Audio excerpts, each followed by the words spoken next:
தேசத்தின் நம்பிக்கை மாத இதழ் அப்பா பதிப்பகம் இணைந்து வழங்கும் நேர்மையாளர் சகாயம் IAS அவர்களின் அனுபவ பதிவில் கடைசி தரையில் கண்டாங்கி சேலை புத்தகத்திற்கு உடனே அழையுங்கள்.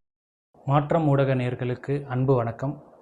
இன்றைய நேர்காணலில் நம்மோடு இணைபவர் தமிழ் அறத்தின் மகத்தான அடையாளம் திரு சகாயம் IAS அவர்கள். ஐயா வணக்கம். ஐயா, மதுரையில் கிரானைட் முறைகேடு வழக்கு சுமார் 1,10,000 கோடி மதிப்புள்ள முறைகேடை நீங்கள் கண்டுபிடிச்சி வெளிக்கொண்டு வந்தீங்க. ஸோ அது தொடர்பான வழக்கு இப்போ உயர்நீதிமன்றத்தில் நடந்துகிட்ருக்கு. சென்ற ஆட்சியில் உங்களுக்கான காவல்துறை பாதுகாப்பை விலக்கியிருக்காங்க. ஸோ அதனால் நீங்கள் இப்போது நேரடியாக அந்த வழக்கில் ஆஜராக முடியலை. இப்போது அமைந்திருக்கிற தாவேக அரசு ஊழலை ஒழிப்போம், லஞ்சத்தை ஒழிப்போம், நேர்மையான அரசியலை முன்னெடுப்போம் அப்படின்னு சொல்லியிருக்காங்க.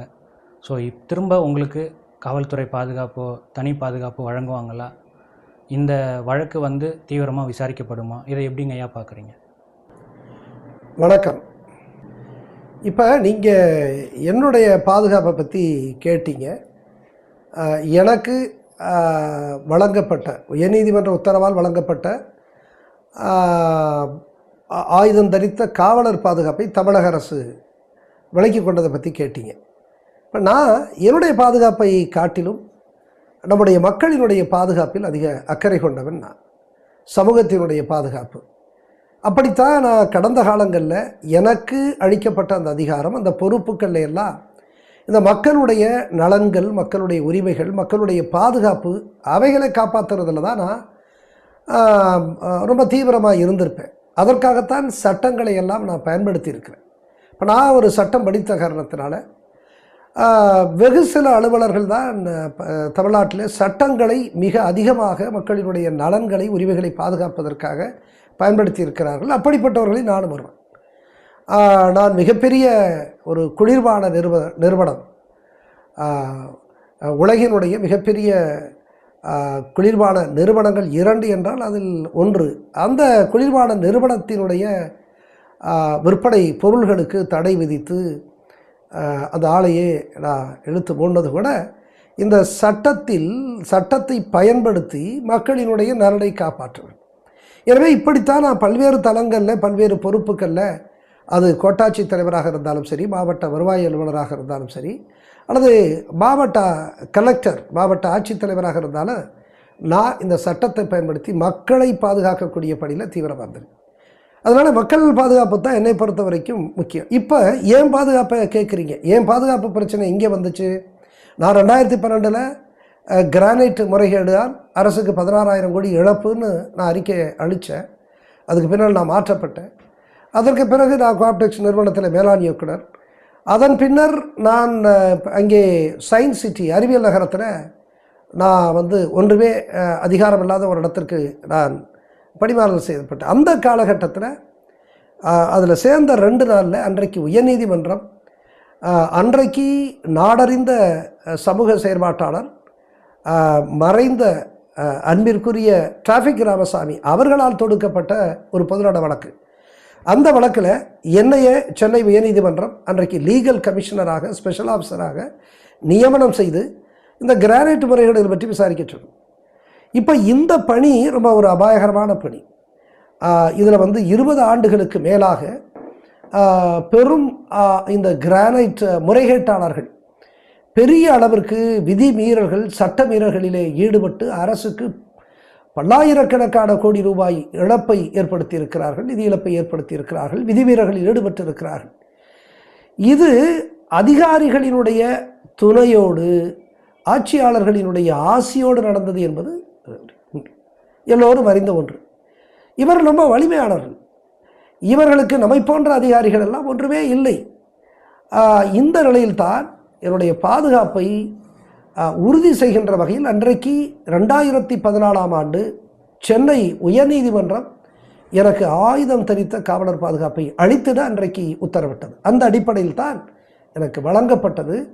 அதற்கு பிறகு நான் அந்த பணியை மேற்கொண்டு பல தடைகளை தாண்டி, கொலை மிரட்டல்களை எல்லாம் தாண்டி, ஒத்துழைப்பு இன்மையெல்லாம் தாண்டி நான் ஒரு விரிவான அறிக்கை அளித்து அரசுக்கு 1,11,000 கோடி என்கின்ற அளவிற்கு நிதி இழப்பு ஏற்பட்டிருக்கிறதெல்லாம் சுட்டி காட்டி அளித்தேன். இப்போ இந்த 2014 அன்று 2014ஆம் ஆண்டு இந்த உத்தரவு சென்னை உயர்நீதிமன்றத்தால் பிறப்பிக்கப்பட்டு எனக்கு பாதுகாப்பு அளிக்கப்பட்டது. 2018ஆம் ஆண்டு அன்றைக்கு மீண்டும் அந்த பெஞ்சில் நீதியரசர்கள் என்னை போன்ற இந்த கடமையாற்றிய என்னை போன்றவர்களுடைய பாதுகாப்பை உறுதி செய்ய வேண்டும் என்று மீண்டும் அது உத்தரவிட்டது 2018. அதற்கு அடுத்து 2020ஆம் ஆண்டு இன்னும் சொல்லப்போனால் அன்றைக்கு நீதியரசர் சிவஞானம் அவர்கள், நீதியரசர் ஜெயச்சந்திரன் அவர்கள், இவர்கள் 2 பேர் அடங்கிய பெஞ்சு மிக கடுமையாக உத்தரவிட்டது. நீங்கள் இவருக்கு வழங்கிய பாதுகாப்பை எங்களுடைய அனுமதி இல்லாமல் நீங்கள் திரும்ப பெறக்கூடாது இப்படியெல்லாம் சொல்லி, ஏனென்றால் அவர்களுக்கு தெரியும், அந்த 2 நீதியரசர்கள் நான் இன்றைக்கும் நினைத்து பார்க்கிறேன், உண்மையிலேயே சட்டம் அறிந்ததோடு அல்ல, நீதியை நியாயத்தை புரிந்து கொண்டவர்கள். இதிலே இந்த பணியிலே நாங்கள் செய்திருக்கக்கூடிய பணியிலே உள்ள அபாயத்தை புரிந்து கொண்டவர்கள்.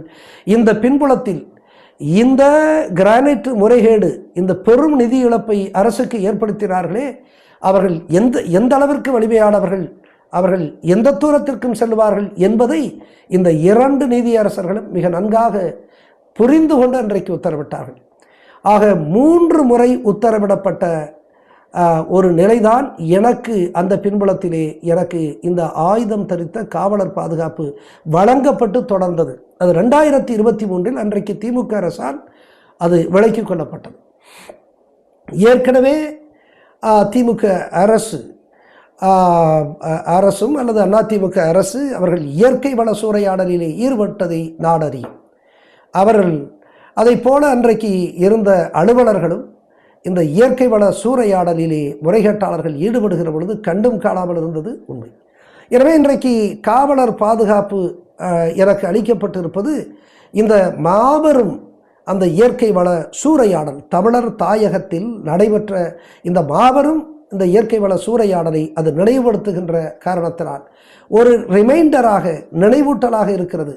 எனவே இந்த திமுக அரசு அன்றைக்கு தமிழர் தாயகத்தினுடைய இயற்கை வள சூறையாடலில் ஈடுபட்டவர்களுக்கு துணையாக நிற்பதனுடைய அடையாளமாக அதை விலக்கிக் கொள்ள எத்தனிக்கிறது. இந்த காலகட்டத்தில் தூத்துக்குடியில் மணல் மாஃபியாக்களால் கொலை செய்யப்பட்ட லூர்து பிரான்சிஸ் என்கின்ற கிராம நிர்வாக அலுவலர் கொலைக்கு நான் என்னுடைய கண்டனத்தை பதிவு செய்கிறேன். உடனடியாக இந்த பின்புலத்தில் என்னுடைய இந்த ஆயுதம் தரித்த பாதுகாவலர் விலக்கிக் கொள்ளப்பட்டார். இதுதான் இந்த பின்புலம். அதனால் மக்களுடைய பாதுகாப்பை பற்றியே நான் என்னுடைய 30 ஆண்டு காலமும் கடுமையான நடவடிக்கை எடுத்த அந்த நிலையில் இன்றைக்கு இந்த பின்புலத்தில் தான் என்னுடைய பாதுகாப்பை பற்றி நான் யோசிக்க நான் தள்ளப்படுகிறேன். எனவே இதற்காகலாம் பயந்து கொண்டு ஓடி ஒதுங்கக்கூடிய கோழை அல்ல. இதெல்லாம் நடக்கும் என்று தெரிந்துதான் நான் இந்த அபாயகரமான பணியில் ஈடுபட்டேன்.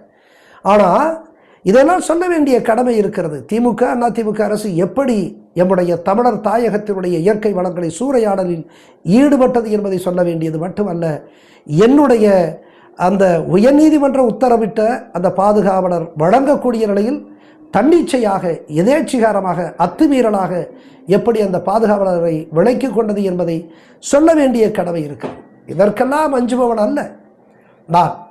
எனவே எது வந்தாலும் வரட்டும் என்று இருக்கிறேன். ஆனால் இந்த நிலையில் தான் நான் அன்றைக்கு இந்த தமிழக அரசுக்கு தொடர்ந்து எழுதினேன்.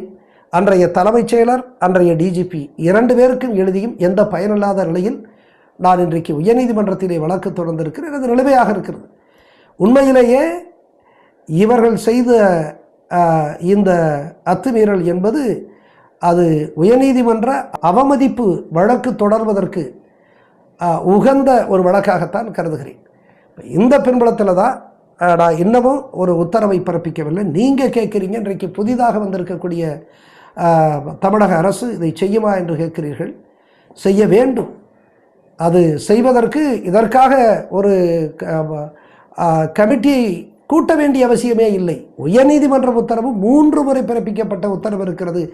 நேரடியாகவே தமிழக அரசு இந்த என்னுடைய பாதுகாப்பை, குறிப்பாக திமுக அரசால் விலக்கிக் கொள்ளப்பட்ட என்னுடைய பாதுகாப்பை அவர்களால் உடனடியாக தமிழக அரசு நினைத்தால் உத்தரவிட்டு வழங்க முடியும். செய்யுமா என்று பொறுத்திருந்து பார்ப்போம். எனக்கு அளிக்கப்பட்ட பாதுகாப்பு அந்த விலக்கல் பின்புலத்தில் என்னவெல்லாம் இருக்குது அப்படிங்கிறத நம்ம கொஞ்சம் யோசிக்கணும். இந்த பின்புலத்தில் தான் இந்தியாவில் மட்டுமல்ல ஆசியாவினுடைய மிகப்பெரிய கிரானைட் ஊழல் முறைகேடு மறைந்திருக்கு. இந்த பின்புலத்தில் தான் இந்த நாட்டினுடைய சட்டங்களையும் விதிமீறல்களையும் அப்பட்டமாக மீறிய அந்த அத்துமீறல், அதை காலில் போட்ட மிதித்த அந்த சூழல் இருக்கிறது. இந்த பின்புலத்தில் தான் தமிழகத்தினுடைய ஒப்பற்ற இயற்கை வளம், எங்களுடைய தாயகத்தினுடைய அளப்பரிய இயற்கை வள கொடூரமான சூறையாடல் இருக்கிறது. இந்த பின்புலத்தில் தான் இந்த நாட்டினுடைய முதுகெலும்பு என்று கருதக்கூடிய உழவர் பெருமக்களினுடைய வாழ்க்கை உருக்குலைந்த சோகம் இருக்கிறது. எனவே ஏதோ இது என்னுடைய தனிப்பட்ட பாதுகாப்பு, அதை விலக்கி கொண்டது என்று பார்க்காமல் இதற்கு பின்புலமாக இருக்கக்கூடிய மாபெரும் ஊழல், இந்த மகத்தான இயற்கை வள சூறையாடல், உழவர்களினுடைய வாழ்க்கை உருக்குலைந்த சோகமெல்லாம் இருக்கிறது என்பதை நாம் புரிந்து கொள்ள வேண்டும். அதற்காகத்தான் நான் தொடர்ந்து இது குறித்து நான் பேசி வருகிறேன். எனவே இன்றைக்கு நீங்கள் கேட்கிறீர்கள், புதிதாக வந்திருக்கக்கூடிய திரு விஜய் அவர்களுடைய தலைமையிலான தமிழ்நாடு அரசு உங்களுக்கு பாதுகாப்பு அளிக்குமா என்று கேட்கிறீர்கள். பார்க்க வேண்டும், பொறுத்திருந்து பார்க்க வேண்டும். மே 18 முள்ளிவாய்க்கால் படுகொலை நினைவு நாள். ஸோ இது தொடர்பாக தற்போதைய தமிழக முதல்வர் திரு விஜய் அவர்கள் தன்னோட எக்ஸ் தளத்தில் இலங்கை தமிழர்களுக்கு ஆதரவான கருத்து பதிவு பண்ணியிருக்காங்க. இதை எப்படிங்க ஐயா பார்க்குறீங்க?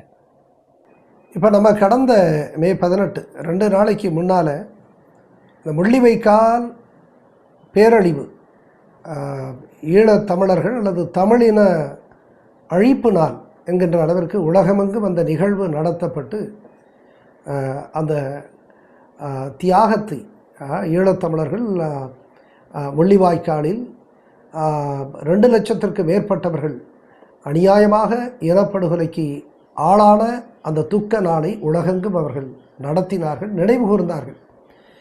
இப்போ அந்த நிலையில் தான் நம்ம தமிழ்நாட்டினுடைய முதல்வர் திரு விஜய் அவரும் வலைதளத்தில் தன்னுடைய கருத்துக்களை ஆதரவாக பதிவு செய்திருக்கிறார். ஈழத்தமிழ் மக்களோடு அவர்களுடைய உரிமைக்காக நாங்கள் துணை நிற்போம், அந்த நினைவுகளை ஏந்துவோம் என்கின்ற அளவிற்கு அவர் அந்த குறிப்பிட்ட அந்த வலைதளத்தில் பதிவு செய்தது உண்மையிலேயே பாராட்டுக்குரிய ஒன்று. உலக தமிழ் மக்கள் அனைவரும் அந்த ஈழத்தமிழ் மக்களினுடைய அந்த அளப்பரிய தியாகத்தை நாம் நினைவு கூற வேண்டும், அவர்களுக்கு துணையாக நிற்க வேண்டும், அவர்களுடைய உரிமைகள் வெல்லுவதற்கு நாம் என்றும் பாடுபட வேண்டும், பங்களிப்பு செய்திட வேண்டும். குறிப்பாக இந்த இனப்படுகொலைக்கான நியாயம், நீதி இன்று வரை கிடைக்கவில்லை. எனவே அது பன்னாட்டு அமைப்புகளில் இந்த இனப்படுகொலைக்கான நீதியை கிடைப்பதற்கு நாம் ஒவ்வொருவரும் முயல வேண்டும்.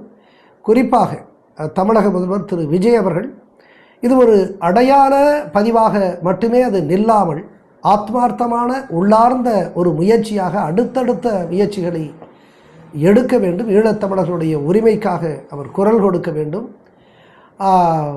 அந்த விடுதலை அமைப்புகள் மீது இந்திய அரசு ஏற்படுத்தி இருக்கக்கூடிய தடைகளை நீக்குவதற்கு அவர் முயற்சிக்க வேண்டும், குரல் கொடுக்க வேண்டும் என்கின்ற அடிப்படையில் நாம் எதிர்பார்க்கிறோம், காத்திருப்போம்.